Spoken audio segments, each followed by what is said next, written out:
देवी shrine board आपको मालूम है कि पिछले लगभग 1 डेढ़ महीने से जब से वो मेडिकल कॉलेज का विवाद हुआ पूरी तरह से सुर्खियों में है।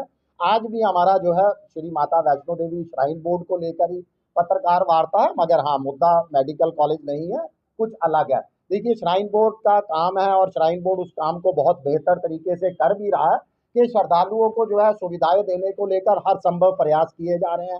हाल ही के अंदर RFID पंजीकरण को लेकर जो 24 घंटे जो है उसकी व्यवस्था की गई, वो भी एक सराहनीय कदम था। शिवसेना ने जो है आगे बढ़कर इसकी जो है सराहना भी की है।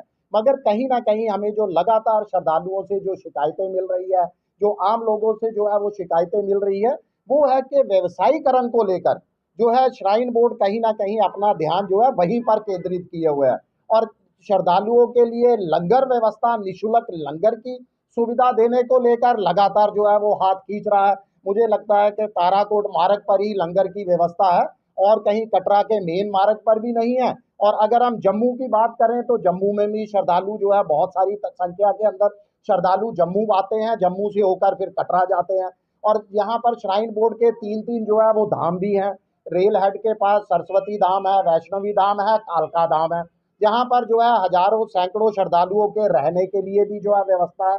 हालांकि वो पेड व्यवस्था है, हम उस पर अभी जो है किसी तरह की बात नहीं कर रहे, मगर हमारी मांग है कि कम से कम जो श्रद्धालु यहाँ रहते हैं वहां पर निःशुल्क लंगर की व्यवस्था तो श्राइन बोर्ड द्वारा की जा सकती है। हाँ, कालका भवन में एक भोजनालय जरूर है, जहां पर कुछ मैं कहूंगा कि कुछ किफायती दामों पर जो है वहां पर सुविधा है खाने की, यानी 90 रुपए के अंदर आपको थाली मिलती है। मगर हमारी मांग है कि श्राइन बोर्ड के पास देखिए कोई पैसे की कमी नहीं है। इस बार अगर 2024 से 2025 की बात करें तो श्राइन बोर्ड के पास 171.9 कुछ करोड़ का जो है वो रिकॉर्ड चढ़ावा जो है श्राइन बोर्ड के पास पहुंचा है। यानी किसी तरह की कमी नहीं है। अगर श्राइन बोर्ड चाहे तो श्रद्धालुओं के लिए जो है जगह जगह जहां मुख्य स्पॉट है, कम से कम जम्मू में एक और कटरा के मेन मार्ग पर जो है वो लंगर की व्यवस्था की जानी चाहिए। इसके साथ साथ जो आज हमारा इसके साथ मेन मुद्दा था वो था कि श्राइन बोर्ड जो व्यवसायीकरण का मैंने आरोप लगाया था, वो व्यवसायीकरण ये है कि वैष्णवी धाम जो रेल हेड पे है जम्मू रेलवे स्टेशन के करीब, वहां पर जो है एक निजी रेस्टोरेंट को जो है एक निजी रेस्टोरेंट को जगह दे रखी है श्राइन बोर्ड ने वैष्णवी धाम में, जहां पर जो है मनमानी अपने व्यंजनों पर वो लोग मनमानी वसूली कर रहे हैं।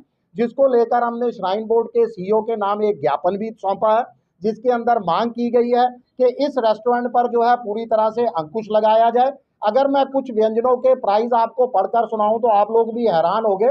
280 रुपए की यहाँ पर दाल मिल रही है, 145 रुपए का डोसा मिल रहा है, 125 रुपए के अंदर खाली क्या कहते हैं उसको, टिक्की और चाट पापड़ी मिल रही है। यानी इस तरह की लगभग हर आइटम, हर व्यंजन जो वहां पर परोसा जा रहा है उसमें एक तरह की लूट मचा रखी है श्रद्धालुओं से। और हैरानी वो होती है कि कई महीनों से ये रेस्टोरेंट चल रहा है, लगातार हमें शिकायतें मिल रही थी और जो श्राइन बोर्ड है वो पूरी तरह से अपनी जो है इसके प्रति आंखें मूंदे बैठा है। हमारी मांग है कि निःशुल्क लंगर सेवा शुरू की जाए। इसके साथ साथ इस तरह का जो रेस्टोरेंट है इस पर जो है अंकुश लगाया, जो इसकी मनमानी वसूली है, क्योंकि श्रद्धालुओं की जो है लूट वो हम शिवसेना जो है वो कतई बर्दाश्त नहीं करेगी। इसके साथ साथ शिवसेना ने अपना एक ऑफर भी रखा है इस माध्यम से कि अगर वहां पर नहीं किसी तरह की श्राइन बोर्ड व्यवस्था कर सकता तो हमें जो है वो जगह दे दे, हम मात्र 20 रुपए में शिव थाली के नाम से शिवसेना की तरफ से जो है वहां पर श्रद्धालुओं के लिए भरपेट भोजन की जो है वो व्यवस्था की जाए।